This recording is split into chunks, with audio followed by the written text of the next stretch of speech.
안녕하세요. 저는 지금 최고의 남편을 만나 슬하에 딸 둘을 둔 여자입니다. 남자 주인공이 마마보이인 드라마를 보다 문득 오래전 일이 생각나서 이렇게 글을 써보게 되었습니다.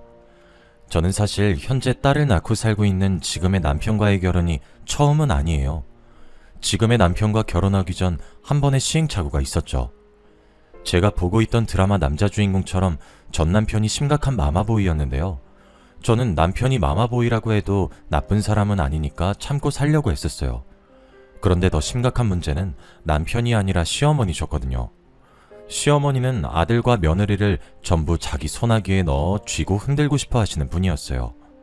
저는 시어머니의 소나기에 놀아나고 싶지 않아 이혼이라는 결정을 하게 되었습니다.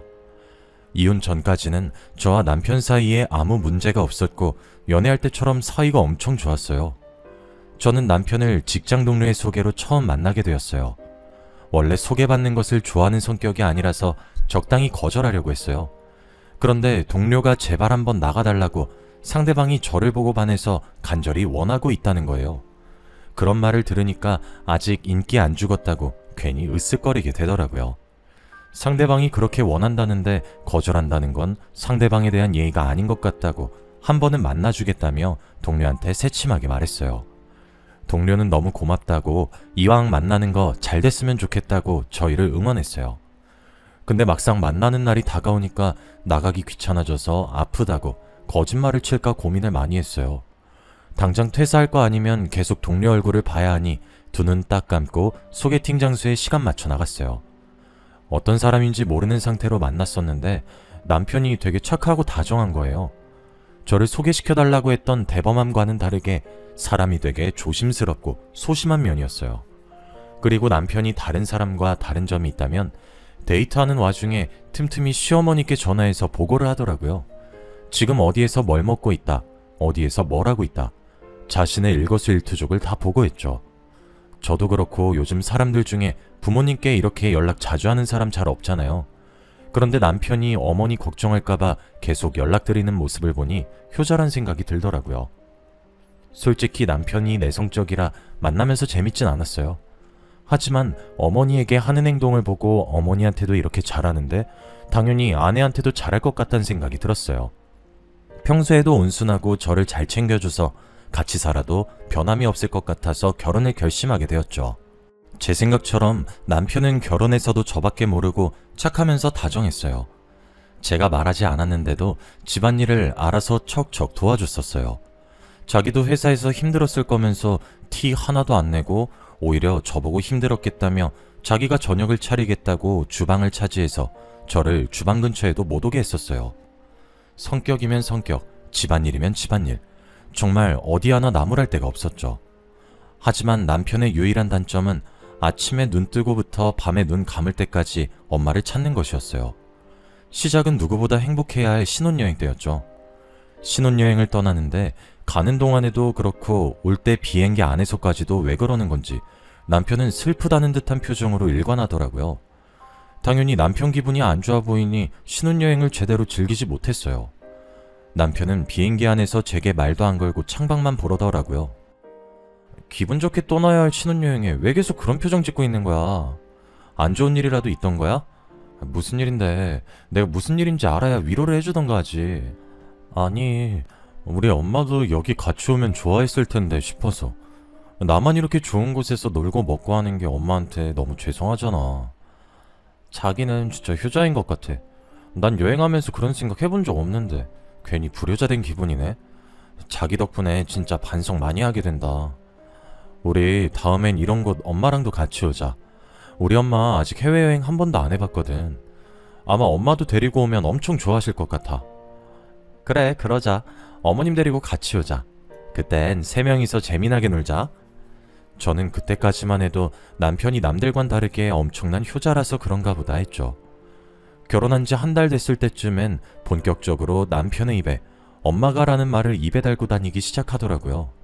시어머니께서 어디서 또 뭘 들었는지 남편한테 아침 일찍부터 전화를 했나봐요. 저는 주방에 있었는데 남편은 안방에서 전화를 받더니 서랍안을 미친듯이 뒤지기 시작하는 거예요. 여보, 뭘 그렇게 찾아? 내가 찾는 거 도와줄까? 못 찾는데 무작정 그렇게 뒤진다고 물건이 나오겠어? 그래서 필요한 게 뭔데? 빨간 양말. 그림도 없고 줄무늬 같은 것도 없는 새빨간 양말. 나 오늘 출근할 때 그거 신고 가야 돼. 엄마가 그거 신고 가라고 방금 전화 왔어. 뭐? 빨간 양말? 어머님은 뜬금없이 당신한테 그걸 왜 신으라고 하시는데? 그냥 위에 있는 아무 양말이나 신고 가면 안 되는 거야? 아니면 빨간색이랑 비슷한 이 버건디는? 안 돼, 빨간색이어야 돼. 엄마가 꼭 그거 신고 가라고 했단 말이야. 오늘 신고 가야 하루 운세가 좋다고 했어. 나 그거 신고 출근해야 돼. 여보, 그건 다 믿거나 말거나야. 난 또 뭐라고. 겨우 그것 때문에 이렇게 서랍을 다 뒤집어 놓은 거야? 겨우 그거라니. 우리 엄마가 오늘 무조건 그거 신고 가라고 했단 말이야. 양말이 이렇게 많은데 왜 빨간 양말은 없는 거야? 회사 가는 길에 하나 사야겠다. 시어머니는 어디서 들은 건지 모를 하루 운세 때문에 남편한테 전화를 했고, 남편은 또 시어머니 말을 듣고 무조건 빨간 양말을 신어야 한다고 말도 안 되는 고집을 피웠어요. 아무거나 신고 가라고 달래보려고 했으나 시어머니 말을 무조건 들어야 한다면서 고집불통이었어요. 저는 남편을 보며 고개를 절레절레 흔들고 아침을 마저 차리러 나갔었죠. 아침에 양말 찾느라 돌아다니는 이 정도 일은 이제 양반이에요. 저희 남편은 자신에게 일어나는 모든 것들을 시어머니와 공유를 해요. 그리고 저와 의논하기보단 시어머니와 많이 의논을 했고, 저와 싸워도 저랑 이야기해서 풀 생각을 안 하고 바로 시어머니께 말을 했어요. 그럼 저는 시어머니한테 전화로 혼이 나곤 했었죠. 아가, 나다. 너 또 우리 아들이랑 싸웠니? 내가 들어보니까 그렇게 화낼 일도 아닌 것 같더만. 넌 왜 이렇게 우리 아들을 못 잡아먹어서 안달인 거니? 어머님, 제가 남편을 못 잡아먹어서 안달인 게 아니라요. 몇 번이나 말했는데 남편이 안 고치니까 화가 나는 거죠. 제가 한번 말했을 때 남편이 고쳐주면 이렇게까지 화냈겠어요? 사람이 어떻게 완벽할 수 있겠니? 사람이니까 실수도 하고 그런 거지. 실수하는 게 그렇게 용납할 수 없다면 넌 그럼 로봇이랑 결혼하지 그랬니? 매번 이런 식으로 남편과 싸우면 시어머니와 싸우는 건 덤이었어요. 항상 뭔 일이 생기면 2대1로 싸우게 되니 지치는 건 저였죠. 또 한 번은 결혼 후 맞은 두 번째 명절에 있었던 일이었어요. 저희 가족은 몇 년 전부터 명절에 제사를 지내지 않고 단체로 여행을 갔었어요. 역시나 남편은 가족들과 함께 가는 여행에서도 계속 울상을 짓고 있더라고요. 신혼여행 때 일이 생각이 났고 또 시어머님과 생각난 건가 했어요. 여보, 또 표정이 왜 그래? 어머님 생각나서 그래? 얼마 전에 어머님이랑 셋이서 같이 놀고 왔었잖아. 근데 또 왜 그래? 그거랑 이거랑 다르지. 여긴 경주고 거긴 속초였잖아. 나 솔직히 조금 서운해. 우리 엄만 가족 아니야? 사돈이잖아. 같이 올 수 있는 거 아니야? 여보, 생각을 해봐. 우리 부모님이랑 우리 부부만 온 것도 아니고 우리 언니 오빠 부부도 같이 온 거잖아. 그런데 우리 어머님까지 오시면 얼마나 불편하겠어. 당신은 우리 엄마가 불편해? 우리 엄마가 당신을 얼마나 생각하는데 잘 알잖아. 근데 당신이 어떻게 그렇게 말할 수가 있어? 그동안 우리 엄마를 불편하게 생각했던 거야? 그런 게 아니잖아. 내가 아니라 다른 식구들이 불편해한단 말이었어. 같이 놀면서 친해지면 되잖아. 우리 가족이 많은 것도 아니고 겨우 어머니 한 분뿐인데. 지금 어머니 혼자서 얼마나 외롭겠어. 당신은 그런 생각 안 했어? 그렇겠네. 어머니 많이 외로우시겠네. 그렇지만 우리 결혼하기 전부터 우리 집안이 명절 보내는 방식이고, 따지고 보면 우리 언니 오빠 부부도 시댁 식구 처가 식구 안 데리고 오잖아. 우리도 똑같은 거야. 제가 그날 저희 가족들 보는 앞에서 찡찡거리는 남편을 얼마나 달랬는지 몰라요. 한두 살 먹은 어린애도 아니고 입이 오리마냥 나와서는 시어머니 안 모셔왔다고 따지는데 가족들 보기 얼마나 창피했는지 몰라요. 덕분에 가족들도 저희 남편 눈치 보느라 제대로 즐기지도 못하고 저는 가족과 남편 둘 다 눈치를 봐야 했어요. 저는 그날을 기점으로 더 이상 남편이 단순히 시어머니 생각을 많이 하는 효자 아들이 아니라 정도가 다소 지나친 마마보이라고 생각을 했어요. 시어머니는 남편이 자기 말이라면 찍소리도 못한다는 걸 알고 그 점을 정말 잘 이용했었어요. 한 번은 시어머니께서 저녁 식사를 같이 하자고 하시는 거예요. 저는 중요한 미팅 때문에 못 간다고 다른 날 잡아달라고 말씀을 드렸는데도 쓸데없는 고집을 부리시면서 오늘 당장 먹어야겠다고 하시더라고요. 저는 도저히 안 될 것 같아서 남편한테 저 빼고 먹으라고 연락을 했어요. 남편은 또 곧이곧대로 제 말을 시어머니께 한 거예요. 잠깐 회의 자료 프린트하러 간 사이 남편한테 부재중이 5개나 와 있더라고요. 여보, 진짜 오늘 저녁 먹으러 뭐다? 우리 엄마 지금 화 많이 났어. 당신 빨리 오라고 소리 지르고 난리도 아니야. 저러다 쓰러지시겠어. 말했잖아. 오늘 중요한 회의 있다고. 당신도 회사 다니니까 알 거 아니야. 중요한 회의에 빠지면 어떻게 되는지. 당신 잘 알면서 왜 그래? 당신은 우리 엄마보다 회사가 더 중요해? 엄마 지금 며느리한테 무시당한다고 인생 헛살았다면서 난리야. 전화 잠시 나한테 줘봐라. 얘, 너 지금 저녁 시간이 다 됐는데 안 오고 뭐하냐? 시애미를 무시해도 유분수지. 매일 저녁 먹자고 하는 것도 아니고 이번에 한 번 먹자고 했는데 시애미를 물 먹여? 어머님, 제가 언제 어머님을 무시했다고 그러세요. 저 어머님 무시한 적 없어요. 저도 지금 엄청 중요한 일 때문에 빠질 수가 없어서 그래요. 진짜 죄송해요. 그래, 너는 우리보다 회사가 중요한가 보구나. 그래, 그럼 우리 신경 쓰지 말고 하던 일 마저 보거라. 시어머니는 자기 할 말만 하고 전화를 끊어버리셨고 저는 회의를 마치고 집으로 들어갔어요. 집에 갔더니 현관문 앞에 가방 3개가 나와 있더라고요. 비밀번호를 입력하려는데 계속 틀린 비밀번호라고 뜨는 거예요. 저는 남편한테 전화를 걸었고 남편은 전화를 안 받더라고요. 누가 이기나 해보자는 심정으로 받을 때까지 계속 걸었어요. 거짓말 안 하고 전화를 20번 정도 했을 때 남편이 난처한 목소리로 전화를 받더라고요. 당신 지금 뭐 하자는 거야? 전화에 안 받았어. 당신 지금 집에 있지? 집 비밀번호 왜 바꿨어? 앞에 나와 있는 짐들은 또 뭐고? 그거 당신 짐이야. 엄마가 당신 집에 들어오지 말래. 비밀번호도 엄마가 바꾸라고 시켰어. 엄마 화 풀릴 때까지만 친정해준 가 있어. 며칠간 집에 안 들어가시겠대. 아니, 나도 이 집 살 때 돈 보태서 집주인인데 지금 집주인인 나를 쫓아내겠다고? 이게 무슨 말이야. 당장 문 열어. 문 안 열어? 넌 일이 좋다고 남편이랑 시애미 버렸을 땐 이 정도 각오도 안 했니? 너 다시는 이 집에 들어올 생각 하지 말거라. 잘못했다고 나한테 싹싹 빌기 전까진 절대 안 들여보내줄 거니까. 저는 이 꼴로 친정에 가면 부모님께서 걱정할 것 같아서 자존심 한번 버리자는 심정으로 시어머니께 잘못했다고 다신 안 그러겠다고 빌었어요. 남편은 와중에 그냥 집에 오지 그러게 왜 회의에 갔냐고 말하더라고요. 저는 때리는 시어머니보다 말리는 신우가 더 얄밉다고 남편도 꼴 보기 싫어서 그날 다른 방에서 잠을 잤어요. 그 뒤로 시어머니께서는 매번 제 행동에 자기 마음에 안 들면 남편을 불렀어요. 남편 앞에서 쓰러지는 신용도 하고 골골거리며 다 죽어가는 신용도 했죠. 그러면 남편은 또 시어머니 말을 듣고 제가 잘못한 거니까 빌라고 하거나 시어머니가 하자는 대로 해달라고 하죠. 언제까지 시어머니 뒷공문이나 졸졸 따라다니고 있을 건지 정말 한심했어요. 그래도 남편이 마마보이라서 그렇지 사람은 워낙 착해서 이혼 생각을 해본 적은 없었어요. 이런 말 하면 안 되는 걸 알지만 막말로 시어머니보다는 저희가 더 오래 살 것 아니에요? 시어머니 살아계시는 동안만 잘 참고 살아보자라는 생각을 했어요. 제가 참는 동안 시어머니는 사는 날까지 열심히 며느리를 괴롭혀보자라는 생각을 하셨는지 다방면으로 저를 열심히 괴롭히셨어요. 저희 가족이 명절에 놀러 간다는 걸 알고 제가 노는 꼴을 못 보시겠는지 명절에 저희 집에 보내지 않으시려고 어떻게든 용을 쓰세요. 보통 명절 당일 낮에 친정으로 향하는데 아침부터 머리에 천으로 된 흰띠 같은 걸 두르고 곧 죽는 사람처럼 앓는 소리를 그렇게 내세요. 저는 시어머니께서 연기를 하신다는 것을 알고 무시한 채 친정에 갈 준비를 하려고 하면 옆에서 남편이 난리를 치기 시작하죠. 우리 엄마가 아파서 이렇게 앓고 계시는데 당신은 지금 처가 갈 준비를 하는 거야? 사람이 어떻게 그래? 아무리 우리 엄마가 미워도 이러는 건 아니지. 여보, 도대체 언제까지 어머니 연기에 속을 건데 지금 어머님 연기 중인 거 모르겠어?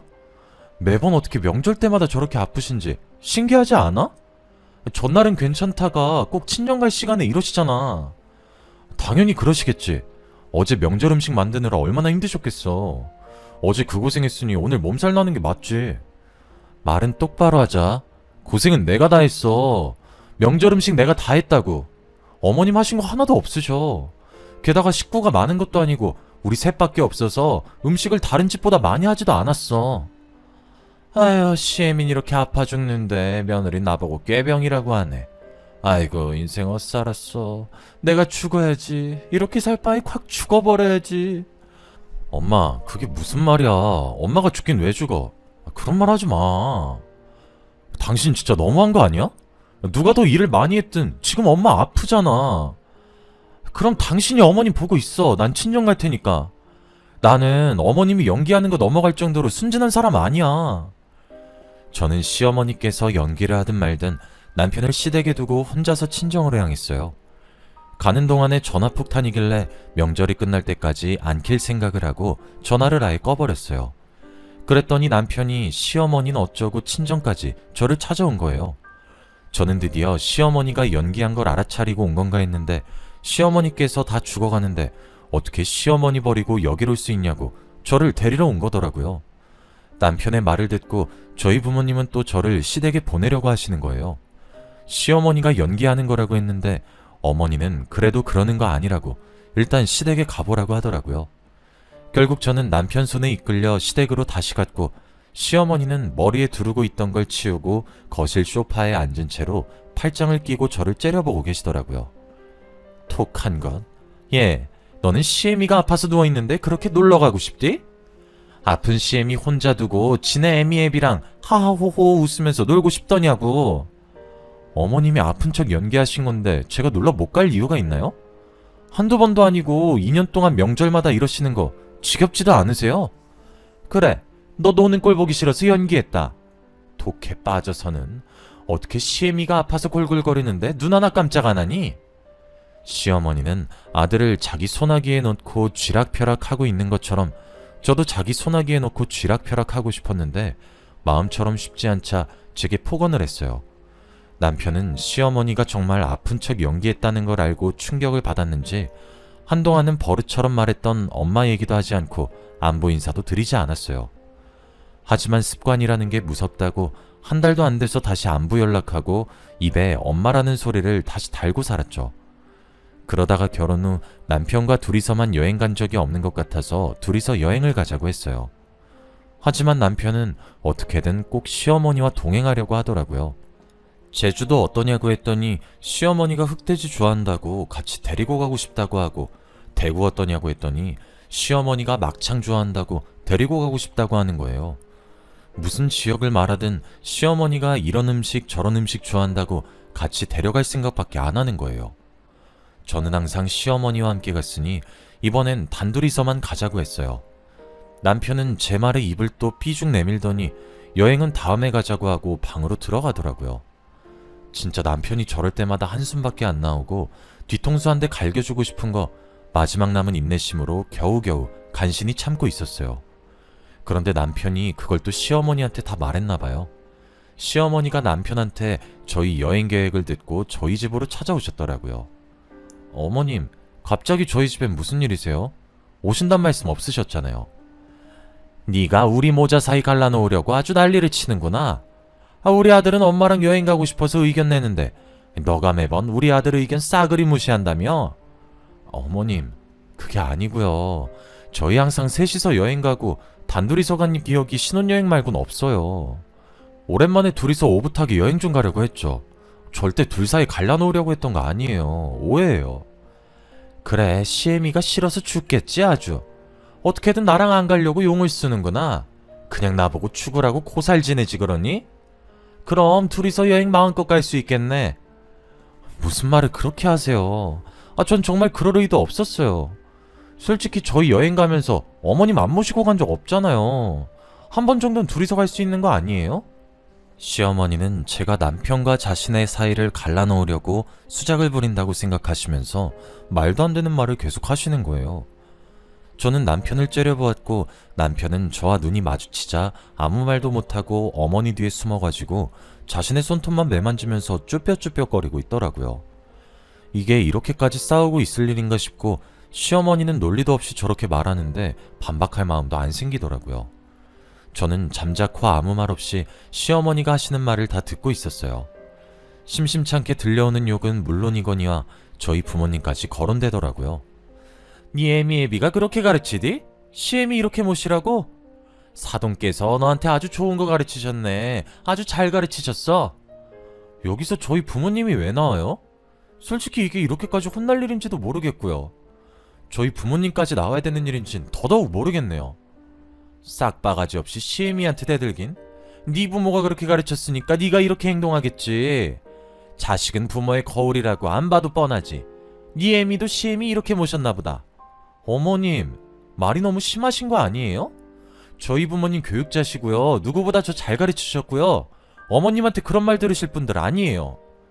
저는 일 더 크게 만들기 싫어서 대답을 안 하려고 했는데 부모님 얘기엔 참을 수가 없는 거예요. 그래서 시어머니는 똑바로 보고 대들었더니 시어머니는 제가 자기한테 져주지 않으니 화가 나시는지 붉어진 눈으로 다가오더니 제가 피할 틈도 없이 손을 들어서 제 뺨을 내리치셨어요. 저는 어떤 막말을 해도 괜찮았는데 뺨을 때리는 건 절대 용서할 수 없었어요. 눈에는 눈, 이에는 이라는 말이 있듯이 저도 받은 만큼 그대로 돌려주고 싶었어요. 시어머니께 뺨을 맞자마자 저도 손을 들어 시어머니의 뺨을 힘껏 내리쳤어요. 남편은 놀라서 주춤거리고 시어머니도 제게 뺨을 맞을 줄은 몰랐는지 고개가 반대로 꺾인 채로 눈만 껌뻑거리고 있더라고요. 너 지금 내 뺨 때린 거야? 아들아, 지금 봤지? 내 뺨 때린 거. 어? 야, 애미애비한테 뭘 보고 배워서 감히 겁도 없이 시애미 뺨을 후려쳐? 제 뺨 먼저 때리신 건 어머니세요. 제가 받은 대로 돌려주는 성격이라서요. 아이고, 며느리가 시어미 죽이네. 아들아, 당장 경찰서에 전화해. 내가 저거 폭행죄로 콩밥 먹일 거니까. 인생을 잘못 살았어. 며느리한테 뺨이나 맞고. 신고해보세요. 저도 가만히 있지 않을 거니까요. 저희 사촌언니 변호사인 거 아시죠? 저도 뺨 맞았고 정당방위고 그동안 저한테 폭언하셨던 것도 같이 엮을 거예요. 뭐? 우리도 변호사 선임해서 너 콩밥 제대로 먹게 해줄 거야. 진단서 끊어놓을 거니까 너 딱 기다려. 알겠어? 뺨 맞은 걸로 과연 진단서를 끊어주실까요? 그리고 변호사 선임할 돈은 있으세요? 들으려고 들은 건 아니고 저번에 뭐 투자 잘못해서 모아둔 돈 다 잃으신 것 같던데. 제가 맞는 말만 하자 시어머니는 제 말에 반박도 못하고 입을 굳게 다무셨어요. 저는 친정으로 가기 위해서 짐을 챙겼고 합의윤서를 남편 발밑에 던졌어요. 그리고 살짝 웃으면서 시어머니에겐 마마보이 아들 평생 끼고 살라고 했고 남편에겐 돈 반반 내고 산 집이니 빠른 시일 내에 집 정리해서 정확히 반 저한테 보내라고 했어요. 저는 친정으로 가서 제가 그동안 겪었던 것들을 전부 말했어요. 친정 부모님은 잘 나왔다고 이혼하라고 30대 중반은 충분히 새 출발할 수 있는 나이라며 그동안 그런 집구석에서 고생 많았다고 저를 다독여줬어요. 제가 눈물을 참았던 것도 아니고 그냥 안 나왔었는데 친정어머니 품에 안기니까 저절로 눈물이 나더라고요. 마치 누군가 제 눈에 수도꼭지를 튼 것처럼 눈물이 멈추질 않았어요. 그동안 시어머니나 남편한테 당한 것 때문에 서러워서 눈물이 나는 게 아니라 부모님께서 욕먹으실 분이 아닌데 괜히 욕먹게 만든 것 같아서 미안해서 눈물이 났던 것 같아요. 저는 빨리 끝내고 싶어서 성격 차이로 합의 이혼을 했고 집도 팔아서 정확히 반으로 나눴어요. 지긋지긋하던 시댁과 모든 것이 끝났죠. 결혼은 힘든데 이혼은 뭐가 그리도 쉬운지, 막상 이혼하고 나니까 진짜 이게 끝인지 확실히 이혼한 게 맞는지 어안이 벙벙하더라고요. 마냥 속 시원할 줄 알았는데 지나온 세월이 아깝기도 하고 여러 가지 복잡한 심정이었어요. 저는 마마보이와 함께했던 결혼 생활을 잊기 위해 일도 열심히 하고 악착같이 살았어요. 덕분에 초고속 승진도 했고 더 좋은 조건으로 다른 회사에 스카웃되어 이직을 하게 됐죠. 저는 이혼한 뒤로는 계속해서 승승장구했어요. 이직한 직장에서 새로운 인연도 만나 이렇게 다시 가정을 꾸리게 됐죠. 원래 결혼 생각이 없던 분이시라 저희 부서의 남편 혼자만 총각이었는데 저를 만나면서 마음을 바꾸셨다고 하더라고요. 저도 이혼한 지 1년도 채 되지 않았었기에 결혼할 마음은 딱히 없었어요. 그래서 저나 남편이나 결혼까지 생각을 안 했고 정말 가볍게 만났었어요.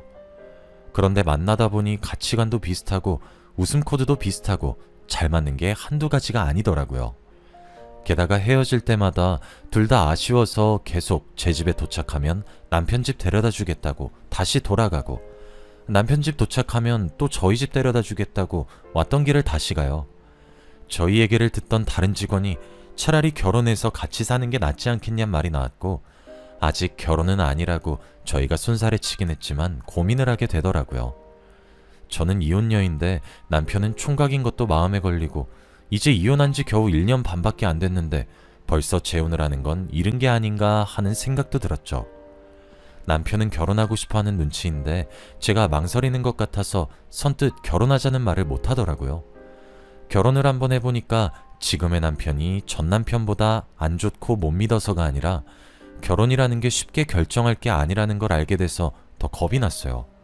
한참을 고민하다가 우직하게 아무 말 없이 기다려주는 이 남자와는 뭘 해도 될 것 같다는 생각에 결혼을 결심하게 됐고, 제가 먼저 남편에게 결혼하자고 했죠. 어쩌다 보니 진지하고 무거운 분위기가 잡혀서 남편은 괜히 왜 여자가 먼저 청혼하냐고 못 들은 걸로 하겠다면서 다음에 자신이 완벽하게 준비해서 프로포즈 하겠다고 하더라고요. 저는 단순히 웃고 넘기는 장난인 줄 알았는데 정말 눈물 콧물 다 흘릴 만큼 감동적인 프로포즈를 해줬어요. 남편이 제게 해줬던 프로포즈를 녹화했었는데 아직도 가끔 그 영상을 돌려보곤 해요. 지금 남편은 정말 한결같이 저와 아이들을 잘 챙겨줘요. 한번 실패를 한 결혼이라 두 번째 결혼은 많이 걱정했었는데 걱정했던 게 무색할 만큼 잘 지내고 있어요. 앞으로도 저희 네 가족 지금처럼만 알콩달콩 행복하게 살았으면 좋겠어요. 저의 긴 이야기는 여기까지예요. 이런 사연을 써본 게 처음이라 두서가 없지만 그래도 제 사연 끝까지 들어주셔서 정말 감사합니다.